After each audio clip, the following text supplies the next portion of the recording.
So the 14th Amendment, here it is, to support the Constitution of the United States shall have engaged in insurrection. So that's what this was all about. And we have the video, we showed it on our show earlier, of Nancy Pelosi going, oh, they're trespassing on federal property. This is exactly what we wanted. Oh my gosh, they're just breaking windows, they're doing all kinds of, it's really, that they said somebody was shot. It was just horrendous, and all at the instigation of the President of the United States.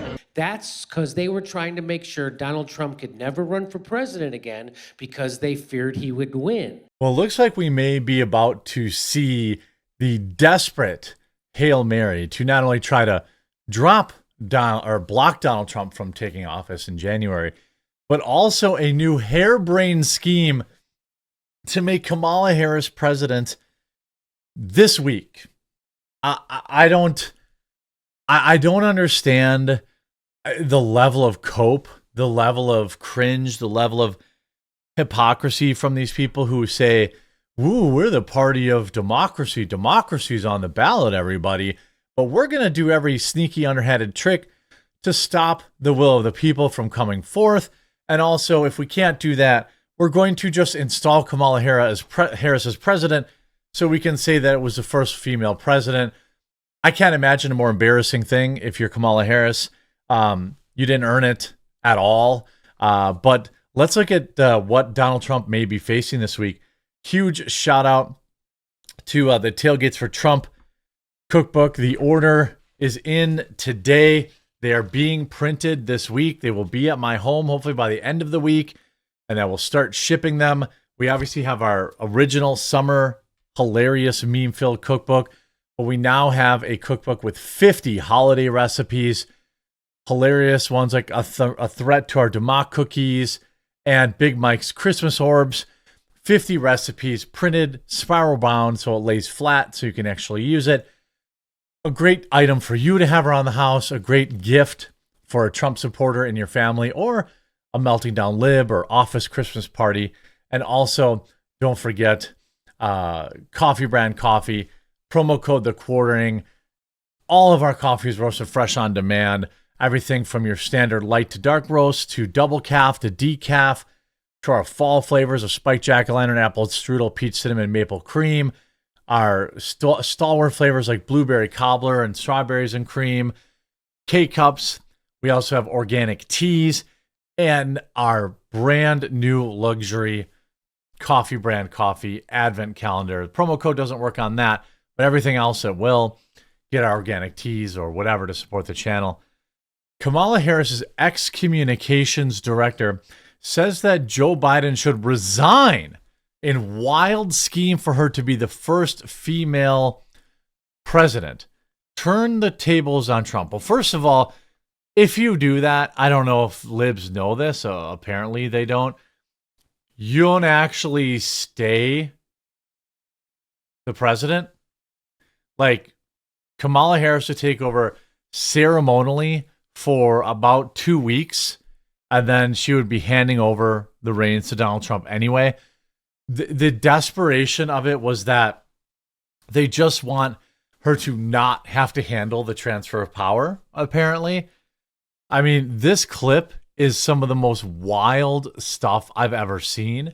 I wanted to actually pull this up because Biden resigned, CNN, because it's actually bonkers. Joe Biden's been a phenomenal president. He's lived up to so many of the promises. No, he hasn't. He's been a terrible president. He's made. There's one promise left that he could fulfill, being a transitional figure. He could resign the presidency in the next 30 days, make Kamala Harris the president of the United States. Whoa. It would absolve her from being able to from having to oversee the January 6th transition, right, of her own defeat. And it would make sure that it would dominate the news at a point where Democrats have to learn drama and transparency and doing things that the public want to see is the time. This is the moment for us to change the entire perspective of how Democrats operate. This has now jumped from an internet meme to a Sunday morning show. Jamal's out here right now. Congratulations. Season of House of Cards. Joe Biden. I can't tell you. I don't know if, like, for a fact that he's serious or that they're posing this as like a real thing. But I mean, desperation is such an incredibly stinky cologne. What would this even do? To me, this is more humiliating than losing. The fact that they're like, well, you lost, and after Joe Biden stepped down so that you could run and lose, he's going to step down again so we can not only, like we installed you as a Democratic candidate, we're going to install you as the president for purely ceremonial reasons so you can go down as the first female president in history with a giant asterisk next to your name that you didn't earn it, you weren't voted in, and you were not, like, you were installed as the vice presidential candidate, you will be installed as president. What would she be able to do in 2 weeks? Well, absolutely nothing. But the idea that they're even floating this stuff is wild. You know, of course, many people in the liberal media are melting down. You have Michael Che drinking live on air while covering the fact that Kamala got mollywopped. CNN pundit floats Harris as possible replacement for a SCOTUS Justice Sotomayor as Dems pressure her to step down. Now you want this woman to be on the Supreme Court? Are they, what? She's a prosecutor, not a judge, first of all. Second of all, she is not qualified to be on the Supreme Court. She's not knowledgeable. I don't know if blowing guys, allegedly, is some sort of work experience, but the idea that just cramming her, like, they're desperately looking to save face. They're like, oh, well, we're going to cram her on the Supreme Court, or we're going to get Joe Biden to step down. All of this to try and block Trump, to take away Trump's big moment. It doesn't matter. Like, none of this. And then you see some of this other stuff where they're trying to float. Democrats have been very accepting of the election results and very calm. If you've paid attention, that little weasel Raskin has already told you they were going to try and invoke the 14th Amendment if Trump won, citing the January 6th insurrection to try and block him. The Here's 14th Jimmy Amendment, Dore. here it is. It said, no person shall be a senator or representative in Congress or elected president shall have engaged in insurrection. That's why it was so important for the FBI to instigate January 6th. Allegedly. And that's why Nancy Pelosi made sure there wasn't any National Guard or security there. And the rest of the cops took the gates away and the fences away, and they swung the doors wide open. Jamie Raskin in Congress has said, let people vote for Trump if they want. We're not going to certify his election anyway.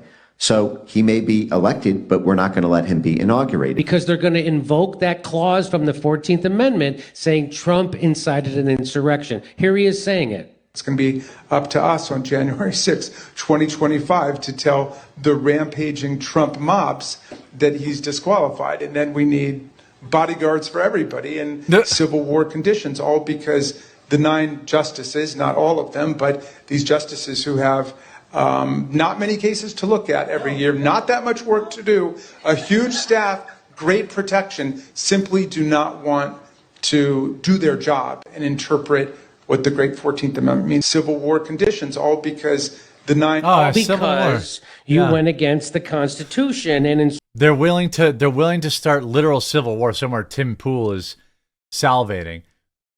inserted your pre-chosen candidate. That's why. That's why you're going to need bodyguards, and that's why there's going to be a civil war, because you motherfuckers are undermining the Constitution like you've done since 2016, when a guy who wasn't pre-selected by the war machine and the deep state won the goddamn election, and you didn't see it coming. Those exact same establishment, war machine, Wall Street, establishment, deep state motherfuckers, and that's what he's planning on doing. I'm not making this up. This was in June 2020, being organized by military, intelligence, State Department, and high-level political operatives from both sides of the aisle. Again, both the former heads of the both major political parties, who were both anti-Trump. And one of the most consequential moves in their war game for how to make sure Biden was inaugurated, even if Trump was elected, was that Team Biden role-played by no less than John Podesta, who would then occupy this very senior slot in the Biden administration, White House. So they did a role play on this, just like they did. I mean, I don't really know what else you can what else you can say? You know what I mean? Like that's they're just telling you right out loud that's what they're going to do. You know, that's what they're going to do. They're telling you right out loud, hey, we're going to, you know, bend every, you know, possible rule, every possible interpretation of the Constitution to try and stop him. But again, remember, democracy was on the ballot. Political rights. Congress could try barring Trump from office under the 14th Amendment. However, it likely won't. Likely? What difference is that? I mean, just about everything they've done has been unlikely. Trump's potential disqualification under the 14th Amendment was the subject of a Colorado lawsuit brought by a group of voters. Voters that led the U.S. Supreme Court ruling in March states the lack of power to disqualify candidates from federal office. They wanted the Supreme Court. They wanted the Supreme Court to get involved and bar him. I mean, this is nuts. The ACLU, Donald Trump will return to the White House. The ACLU is ready. What do you even do? What does the ACLU even do? They're a bully organization that pushes censorship.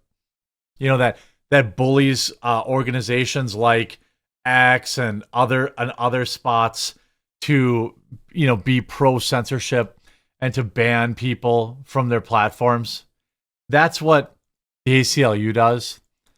Now, most recently this morning, actually this was published on November 1st, the 14th Amendment doesn't ban felons from taking office. This is a fact check. The Constitution clearly states that a felon cannot take effective office. Okay, Section 3 and 14 of the amendment, 14th Amendment clearly states that a felon cannot take elective office. So if the candidate is the winner of the election, the post reads, so even if Trump does win, he cannot become president. That is, of course, false. Neither the 14th Amendment nor any part of the Constitution bans felons from taking office.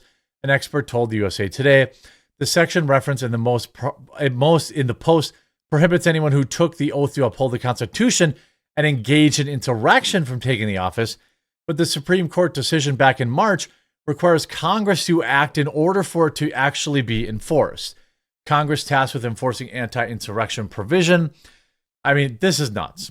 The idea, if they try this, they are just telling you that they're cool having this entire nation spiral into actual civil war. It sure will be interesting to see if they try. I hope you're informed by this video. Stay vigilant, folks. There's a lot of votes to still be counted for that important House race. Get your Tailgates for Trump cookbook, Christmas holiday edition, or the summer grill out edition. Perfect gift. Link in the description, and we'll talk to you again real soon.